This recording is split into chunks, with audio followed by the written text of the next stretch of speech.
pido a Máximo y a Teresa, que está por allí, de principio, para que nos cuenten qué es esto de evolucionar y revolucionar. ¿Qué pasó con principios y en qué estamos? Bueno, un gusto encontrarme con muchos de ustedes que hemos compartido otros seminarios, otros encuentros, tanto que aprendimos de lo que nos ha enseñado el todos. Y en realidad, ¿cómo decirles? Nosotros cometimos todos los errores. Estaban todos ahí. Ese sí, ese también. O sea, quizá, por supuesto, como es un organismo vivo, como bien dice Mercedes, no todo como el modelo, pero algunos de los indicadores de cada una de las etapas es seguro que hemos metido la pata. Nosotros empezamos un planteo general y después le paso la palabra a Máximo. Nosotros empezamos como empezamos todos, con esta empatía impresionante a partir de la experiencia personal, en este caso de Máximo, y la empatía con todos los que padecían ese problema. Pero con la especificación, digamos, que ese problema, que en el caso de Máximo era una cuestión de un trasplante renal, no era el problema del trasplante, sino el problema de la relación médico-paciente y la gravísima vulneración que un sistema de salud y un sistema social hacía contra eso. Bueno, una vez que empezamos a conversar entre el que lo había padecido, otros pacientes, los médicos y su equipo de salud, especialistas y profesionales de distintas ramas, se decide hacer de esto, Máximo lo impulsa, una fundación. Y entonces nos pusimos muy en marcha para hacer la fundación desde el punto de vista legal y formal, que estuviera prolijísima. Y así estuvo, prolijísima, IGJ, todas las de la ley.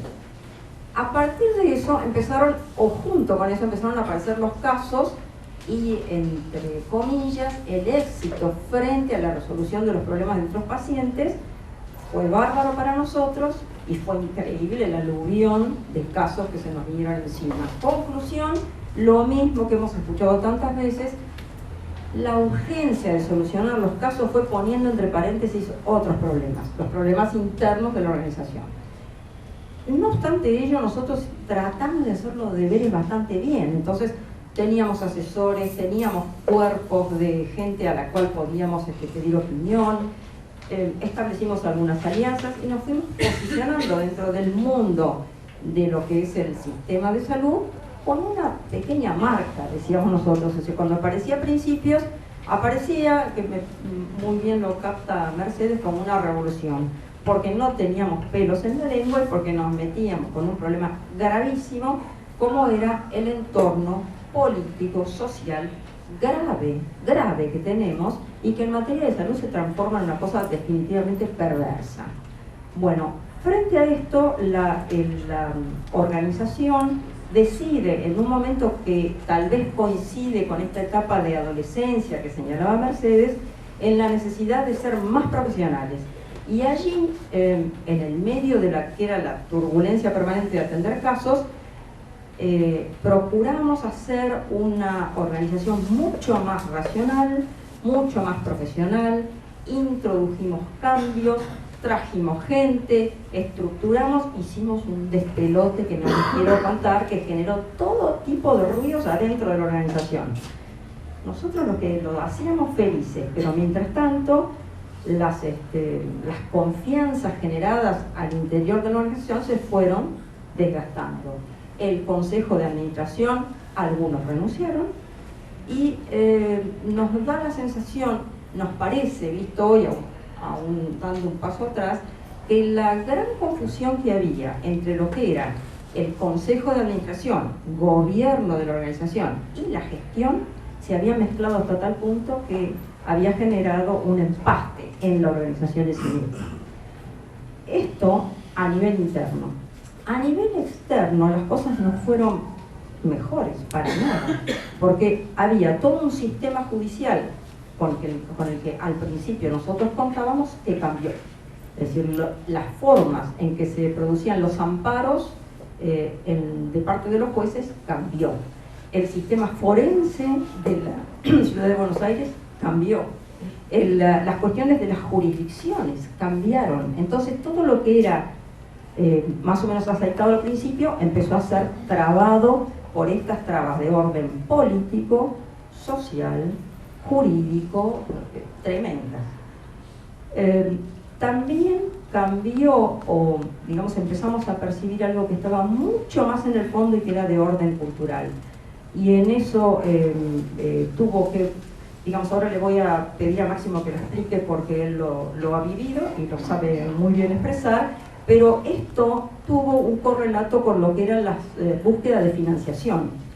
Todas las financiaciones prometidas quedaron en pura promesa y nosotros nos embarcamos en acciones que requerían de esos fondos prometidos que no llegaron. El por qué no llegaron tiene que ver con esta cuestión de tener al paciente como una moneda de cambio, y que quisiera que Máximo les contara nuestra percepción. Y antes de decirles, antes de pasarle el micrófono, les digo que nuestra organización en este momento, de ser potencialmente muy fuerte, muy exitosa, de haber tenido logros buenísimos de los cuales nos sentimos recontra orgullosos, tuvimos que dar bastante marcha atrás, mucha marcha atrás, y ahora nos encontramos en un periodo de latencia para ver hacia dónde vamos. Máximo. Muchas gracias. Antes que nada, de la exposición de Mercedes, creo que desde Darwin a Sorokin, todo, pasamos todo. Me parece que a Darwin y a Sorokin le faltó dos cosas: no vivir en la Argentina en el siglo XXI, es una cosa muy particular, pero bueno, creo que está perfectamente armado. Creo que bueno, pasamos, yo lo explico a Teresa, por todos esos momentos. Tenemos la satisfacción, y esto era después en el tema específico, de que como la Fundación tenía dos actividades, una era la asistencial, la más importante para nosotros, y la otra parte era la más social, la más docente, la estructural como ONG. Debemos decir que la asistencial trabajó y trabaja en una manera menor ahora, pero con enorme éxito. La que falló es la gubernamental, la social, la docente, y creo que uno de los interesantes temas es que cuando uno convoca, hemos tenido la suerte de convocar a gente con mucha experiencia y mucho conocimiento y sobre todo mucha materia gris, ¿no? Artistas del tema. Pasa lo que muchas veces pasa con los artistas, que son muy específicos en su arte, pero son muy poco organizados en lo otro, ¿no? Normalmente vemos artistas que son pintores fabulosos con familias destruidas. Bueno, eso un poco también pasa cuando uno ambiciona llegar a lo mejor, y lo logramos, y lo tenemos. Ahora, ¿qué es lo que realmente pasó? Una crisis de financiamiento al tercer año de funcionamiento de la organización. ¿Por qué? ¿Qué nos dice la experiencia? El sistema de salud argentina tiene una característica que seguramente pasa en otros países del mundo, tiene una característica muy particular, que es cuando una persona, podría ir un paso antes, pero cuando una persona tiene una patología, nosotros está bueno aclarar que atendíamos todas las patologías, no nos especificábamos en ninguna. Cuando una persona le aparece una patología, o descubre una patología, y voy desde la menor a la más grave, se transforma inmediatamente en un bien de cambio para el sistema. ¿Ah? Entonces, el bien de cambio es el financiador, llámese obra social, prepaga o lo que sea, empieza a restringir fondos para ese aportante que ahora es un gasto. Después, es un elemento de facturación para la industria, es farmacéutica, es un elemento de, en un momento estaba la relación médico-paciente donde el médico tenía cierta cierta imagen superior sobre el paciente, que era el sistema paternalista, se llama. Ahora no, también el médico pasa a ser un bien de cambio, y son dos sufrientes por distintos motivos. Uno porque la consulta es 30 pesos por por cada consulta tiene que atender 6 pacientes por hora para poder subsistir, y el otro porque carga con su patología. En ese sistema nosotros entramos como un rompehielo. Dijimos, bueno, vamos a rescatar a ese bien de cambio para que sea de vuelta persona y que se lo valore como persona y que tenga todos los derechos del ciudadano y que pueda acceder a la mejor alternativa de tratamiento de la mejor forma posible, la que su médico, en quien depositó la confianza, le indique. Bueno, ¿eso qué generó? La antipatía del sistema. O sea, nosotros no somos los simpáticos del sistema. ¿Por qué? Porque faltaba una medicación, pedíamos la medicación de la industria, pedíamos la atención al paciente, llegábamos, se nos negaba, los financiadores negaban esta atención comprometida, entonces llegábamos a los tribunales, teníamos al principio una respuesta en el día. Después descubrimos, por ejemplo, que la ciudad de Buenos Aires tiene un médico forense, toda la ciudad de Buenos Aires, un solo médico que analiza los casos judiciales. Pasa al cuerpo médico forense. El cuerpo médico forense que es un médico que tiene que entender de todas las patologías y atender todos los expedientes. Y teníamos el paciente que evolucionaba en su enfermedad y el financiador que le seguía negando el tratamiento. Sí, perdón, acá te dicen es un cuerpo, yo te agregaría solo un cuerpo. Sí, es un cuerpo. Pobre persona, un cuerpo eso literal. ya no existe, literal es un cuerpo. Es un cuerpo. Entonces, nos fuimos encontrando que éramos antipáticos. ¿Por qué? Porque la enfermedad evoluciona, porque el paciente es persona, porque no nos separamos de nuestro compromiso. Nuestro compromiso era con el paciente, no era un compromiso, más con la institución, no era con el paciente, con cada paciente. Por eso yo rescato y valoro que la parte asistencial, podría decir que casi, parece petulante, pero que casi no hemos fallado, y nos hemos peleado desde el Estado en adelante. Después tuvimos propuestas del Estado para acompañarnos financieramente, pero eran condicionadas. Entonces, condicionadas de todo tipo de condición. Y bueno, eso básicamente es lo que nosotros vimos. Y es muy, yo diría de la poca experiencia que hemos vivido, un solo consejo, ¿no? Si uno está, comprometido con lo que se propuso desde el primer día y no está dispuesto a vender su compromiso, el camino es durísimo. Es muy duro, muy difícil, se generan internas porque todos vienen con un proyecto nuevo a decir, con esto vamos a financiarnos, pero no saben ni cómo financiar un proyecto nuevo. Entonces, primera parte, si uno está atado al compromiso, el camino es muy duro.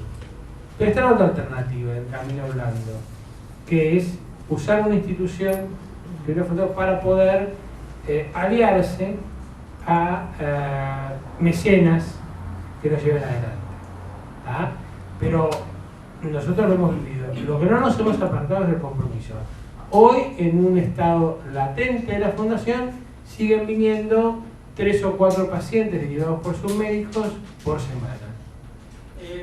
¿Podrías comentar algunas de las dificultades que tuvieron en este proceso, por ejemplo, con el cuerpo de gobierno? ¿Qué pasó con los miembros fundadores? Sí. ¿Puede ser? Bueno, me parece que lo que pasó, y que probablemente alguna vez lo hemos comentado en los seminarios, es que nosotros, cuando conformamos el Consejo de Administración Inicial, ya habían discusiones de visión de la cuestión. Y fuimos haciendo como en el derecho del mar, dejando entre paréntesis las cosas más conflictivas y dijimos, bueno, esto queda entre paréntesis. Y esto también queda entre paréntesis. Y íbamos marcando los hitos donde teníamos acuerdos.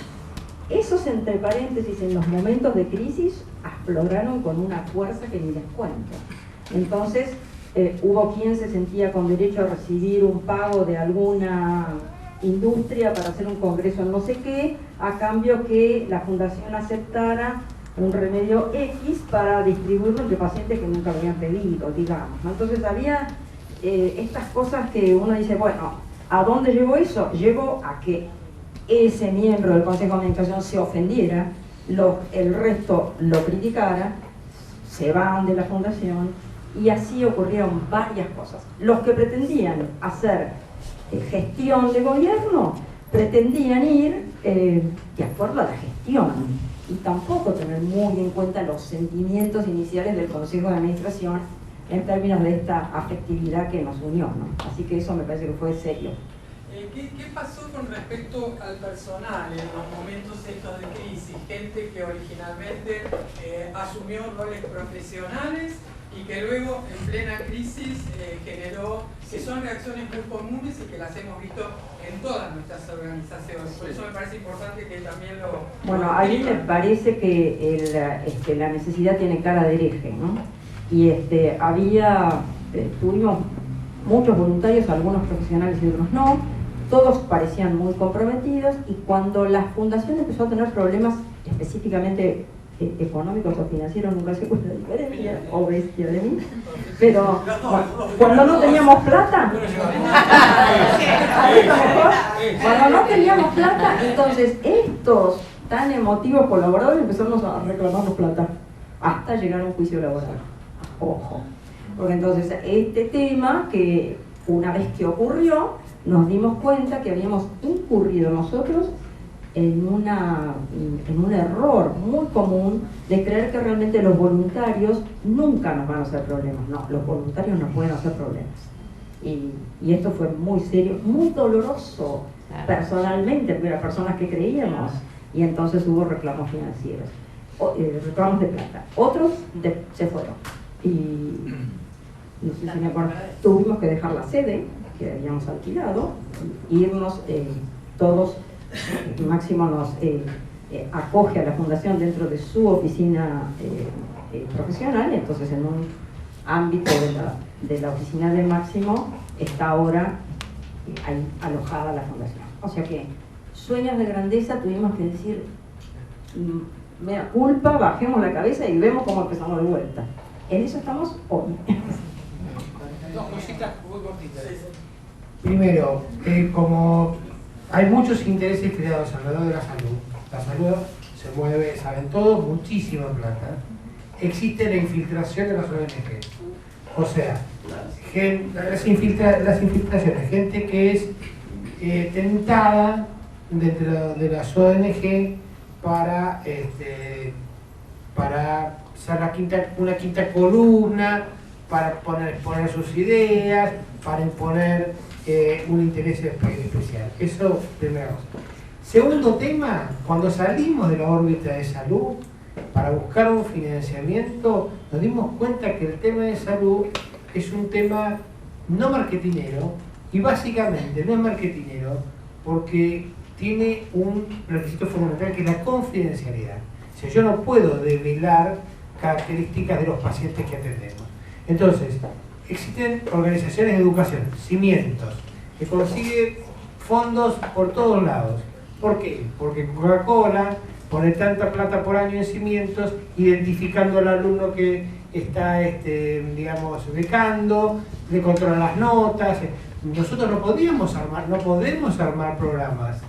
¿Por qué? Porque nosotros no podemos develar la identidad del paciente, su patología, su entorno familiar, porque cuando el paciente viene y alguien lo escucha, no habla solo de su patología.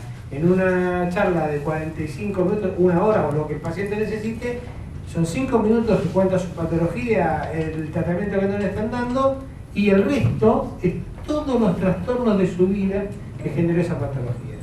Entonces uno tiene que estar dispuesto a escuchar.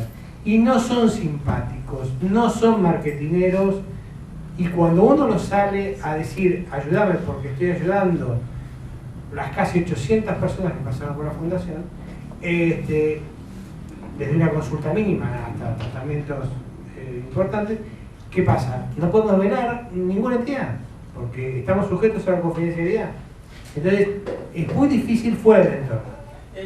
Quería hacer una pregunta antes de terminar, porque el programa ustedes lo tienen en la mano, pero la idea es ahora cortar para el café, después tenemos la exposición de Convivir, y después vamos a tener 1 hora de trabajo y de preguntas y de charla entre pares, entre colegas, de manera tal que vamos a tener tiempo de preguntas, pero recién hubo una anotación, con lo cual querría... Una pregunta cortita. En medicina se llama conflicto de interés esta relación entre individuo profesional y industria farmacológica. ¿Ustedes no lo tuvieron como parte de decir colegas que, bueno, quizá aparte, ¿crear algún precepto, alguna reglamentación con respecto a su fundación?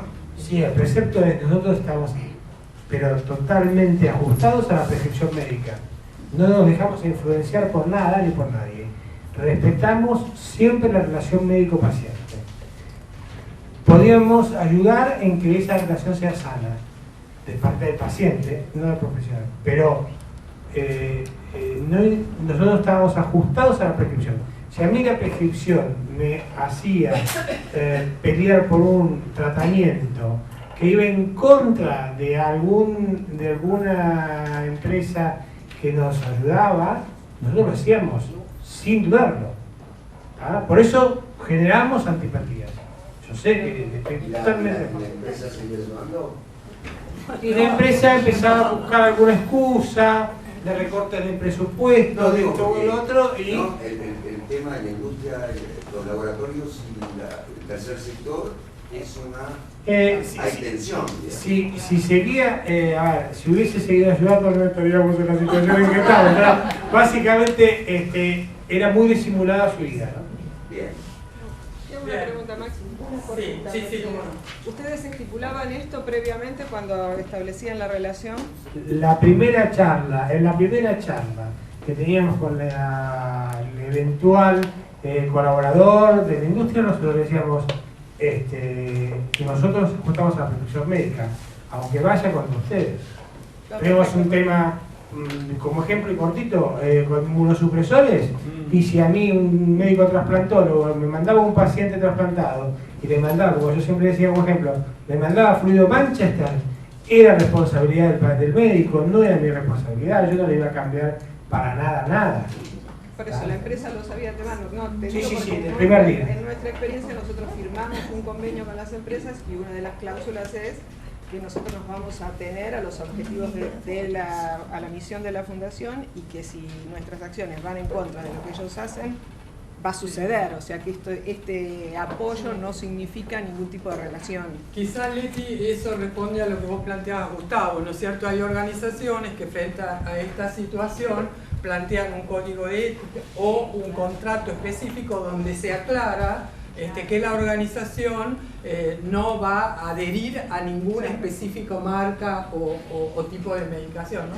Pero si para eso están los códigos de ética, para eso están los convenios y los contratos con la industria, etc. Pero bueno, como hay muchísimo para hablar, pasamos a tomar un café y nos vamos conociendo algunos. ¿Cuál es la misión de la fundación de ustedes? Disculpen, ¿no? El nombre, el principio... ¿Qué es lo que ustedes dan? A mí me quedó un poco... Defendemos los derechos del paciente y el equipo de salud. Ya no se dice más paciente, pero bueno. Bueno, no, pero quiero el nombre de la fundación lo explica, es Fundación para la Defensa de los Derechos de los Pacientes y el digno desempeño profesional médico y del equipo de salud. Nos limitamos a la defensa del paciente. O sea que van a ustedes cualquier persona que tenga cualquier patología para que ustedes lo defiendan. Así es, sería una que le nieguen el tratamiento, no la financiadora. Nosotros peleamos porque le financia ese tratamiento. Bueno, muchísimas gracias.